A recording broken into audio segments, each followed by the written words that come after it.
ہمیشہ کی طرح میں پھر سے ہماری بیٹیوں کے اور ان بچیوں کے والدین سے، ان کے ذمہ داروں سے اپیل کر رہا ہوں کہ آپ، وقت کا تقاضا یہ ہے کہ مسلمان اپنی بیٹیوں کو خوب پڑھائیں اور ان کو خوب قابل بنائیں۔ یقیناً مجھے بھی اللہ نے بیٹیاں دی ہیں، ہماری بھی یہ کوشش ہوتی ہے کہ ایک عمر کے حصے میں آنے کے بعد بلکہ صحیح عمر میں ان کی شادی کر دی جائے، مگر صرف شادی کرنا ماں باپ کی ذمہ داری نہیں ہے۔ ماں باپ کی ذمہ داری یہ بھی ہوتی ہے کہ وہ اپنی بیٹیوں کو قابل بنائے، نیک بنائے، اور وہ گھر میں ایک اچھی مثال بچیوں کے سامنے رکھیں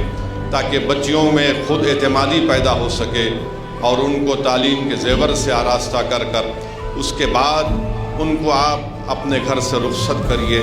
کیونکہ یاد رکھیے کسی قوم کی ترقی کا راز اس کی خواتین ہوتی ہیں۔ اگر وہ خواتین پڑھی لکھی ہوں گی، اور خاص طور سے جس گھر میں ہماری بچیاں پرورش پاتی ہیں، اس گھر کے ماں باپ کو ایک بہت بڑی ذمہ داری ان پر یہ ہوتی ہے کہ وہ صرف ماں باپ نہیں بلکہ ایک رول ماڈل ہوتے ہیں۔ یہ بچیاں اگر دیکھتی ہیں کہ کس طرح سے ان کے والد ان کی ماں سے برتاؤ کرتا ہے،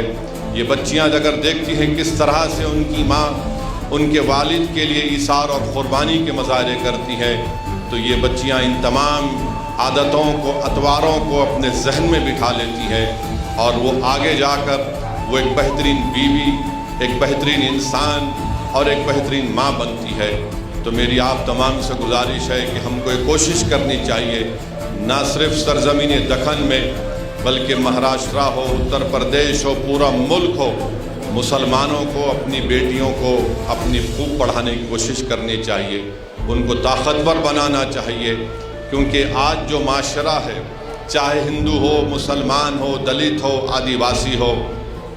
اس معاشرے کی سب سے بڑی برائی یہ ہے کہ یہاں پر خواتین پر ظلم ہوتا ہے۔ تو اسی لیے